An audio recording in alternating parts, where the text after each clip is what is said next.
حضرت اسامہ بن زید رضی اللہ تعالیٰ عنہ نے روایت کیا کہ ایک رات میں کسی کام کی غرض سے حضور پاک صلی اللہ علیہ وسلم کی خدمت میں حاضر ہوا۔ آپ اس حال میں باہر تشریف لائے کہ کسی چیز کو اپنے جسم کے ساتھ کپڑے میں لپیٹے ہوئے تھے۔ میں نہ جان سکا کہ وہ کیا چیز ہے۔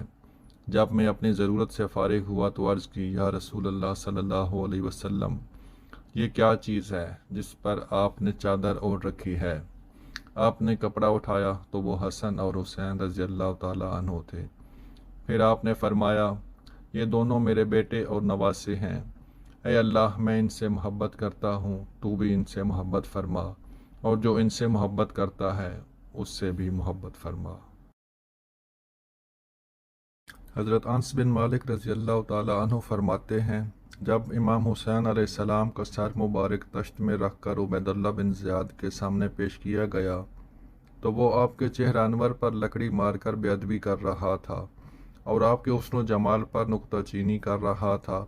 حضرت انس رضی اللہ تعالیٰ عنہ نے وہاں کھڑے ہو کر کہا، اے بدبخت، جس کی تو بے ادبی کر رہا ہے، یہ تو حسن و جمال میں سب سے بڑھ کر رسول اللہ صلی اللہ علیہ وسلم سے مشابہت رکھتے تھے۔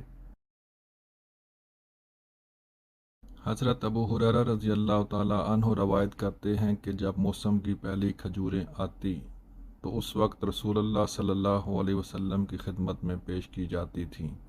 کبھی ایک لاتا اس کی کھجوریں ہیں تو کبھی دوسرا لاتا کہ یہ اس کی ہیں، یہاں تک کہ آپ کے پاس ڈھیر لگ جاتا۔ امام حسن اور امام حسین رضی اللہ تعالیٰ عنہ ان کھجوروں سے کھیلا کرتے تھے۔ ایک مرتبہ ان میں سے کسی ایک نے ایک کھجور اٹھا کر منہ میں ڈال لی تو رسول اللہ صلی اللہ علیہ وسلم نے اسے دیکھ لیا۔